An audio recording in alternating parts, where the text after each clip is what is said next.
یعنی مزید کمپلیکیشن. جی مصطفیٰ صاحب، ابھی آپ دیکھ رہے ہیں کہ پچھلے تمام کیسز میں جو گول پوسٹ ہے وہ شفٹ ہوتی رہی ہے. الیکشن کے معاملے میں گول پوسٹ شفٹ ہو گئی، وہ ڈسینٹ جو ہے سامنے آ گیا.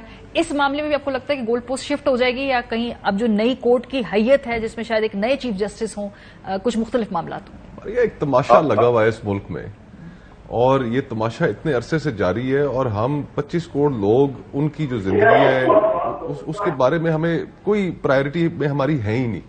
غالب صاحب کا ایک شعر تھا نا کہ بازیچہ اطفال ہے دنیا میرے آگے، تو یہ تو میں اس کی تھوڑی سی اس کے اندر ایڈ کروں گا کہ بازیچہ اطفال ہے پاکستان میرے آگے، ہوتا ہے شب و روز تماشا میرے آگے. تو یہاں پہ تو ہر روز ایک نیا تماشا ہے.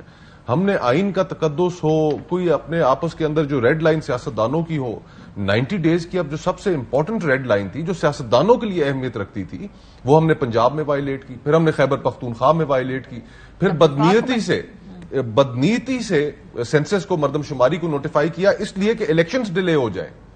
اور پھر جب الیکشنز ڈیلے ہو گئے تو اب پیپلز پارٹی جو ہے وہ نکل کے سامنے آ رہی ہے کہ جی کہ یہ بڑی زیادتی ہو گئی ہے. تو آپ اس وقت تو خاموش تھے جب فیسیلیٹیٹر تھے آپ. فیسیلیٹیٹر تھے. تو ساری جو سیاسی جماعتیں ہیں وہ اس وقت صرف ایک چیز میں پڑی ہوئی ہے ماریا، اور وہ ہے کہ اقتدار کس طریقے سے دوبارہ حاصل کیا جائے. اس کے لیے وہ تابعداری کی نئی تاریخ رقم کر رہی ہیں.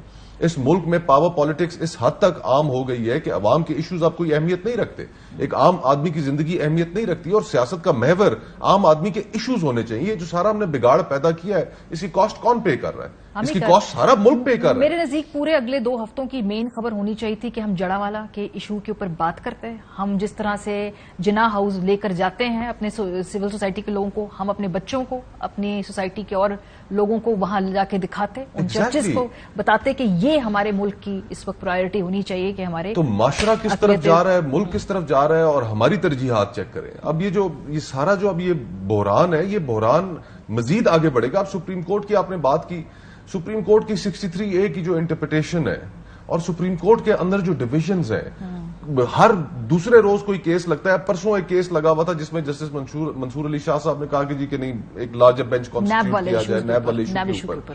سپریم کورٹ کے اندر ان ڈویژنز کا ہم ساروں کو نقصان ہو رہا ہے. دیکھیں، اگر کسی چیز کے اوپر اختلاف آتا ہے، آئین کی انٹرپریٹیشن کا آخر کام آئین ہی نے سپریم کورٹ کے ذمہ لگایا ہوا ہے نا.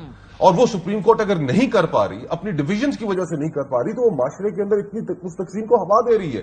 تو ہونا بالکل عرفان قادر صاحب ٹھیک کہہ رہے ہیں کہ اس معاملے میں سپریم کورٹ کا فل بینچ بننا چاہیے، اور فل بینچ بن کے وہ تمام معاملے جن پہ سیاستدان دست و گریباں ہیں، جن کی وجہ سے سپریم کورٹ ڈیوائیڈ ہوئی ہے، جن کی وجہ سے پارلیمنٹ غیر مؤثر ہوئی ہے، ایک فل بینچ بیٹھ کے لوگوں کے درمیان، ان سٹیک ہولڈرز کے درمیان فیصلہ کرے، ورنہ تو ہم انارکی کی طرف جا رہے ہیں. شاید بہت سارے سیاسی بحرانوں کی طرف اس وقت ہم ہوتے بھی نہیں، ہمارا جھکاؤ نہ ہوتا. یہ جو اس میں پوائنٹ ہے کہ اس کا مطلب ہے کہ آپ پیچھے گفتگو کرنے کی گنجائش ہی نہیں ہے. اگر ایک ملک کے صدر کو اپنے پرائیویٹ اکاؤنٹ سے ٹویٹ کرنے کی ضرورت پیش آ جائے، اس کا مطلب ہے کہ ایک اور اعتراض بھی کہ یہ 24 گھنٹے کیوں انتظار کیا، 30 گھنٹے کیوں انتظار کیا؟ کیا اس وجہ سے اب یہ موقف لے رہے ہیں کیونکہ پہلے سائن کر دیے، یا پہلے اپنی اپروول دے دی اور اس کے بعد جب بیک لیش آیا اپنی سیاسی جماعت کے، جب قائدین پکڑے گئے، تو پھر معلوم ہوا کہ نہیں یہ ایک غلطی ہے، اس لیے پبلکلی آ کے اس سے علیحدگی حاصل کرنی پڑی؟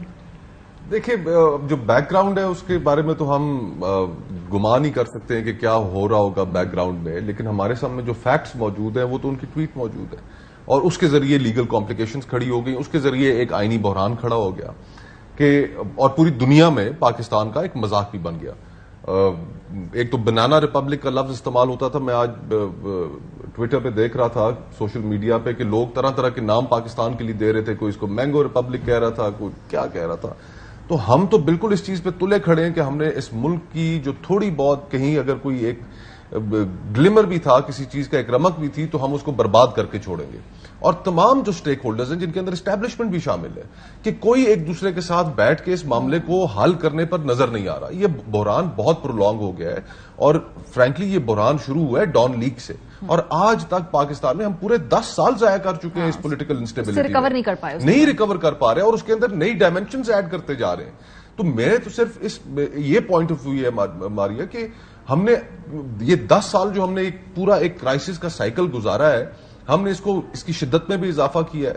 تو ہم اس سے اگر نکل نہیں پائے تو پھر تو ہم انارکی کی طرف انارکی کے سٹیٹ میں تو ہم آلریڈی آ گئے، اسپائرلنگ ڈاؤن ورڈ جو اسے کہتے ہیں نا، اس کا شاید اور کسی کو اس کے اوپر احساس نہیں ہے. یہ ایک الارمنگ بات ہے، اور کسی کے ہاتھ میں پھر معاملات نہ رہے، یہ زیادہ خطرناک بات ہے. بہت شکریہ دونوں حضرات.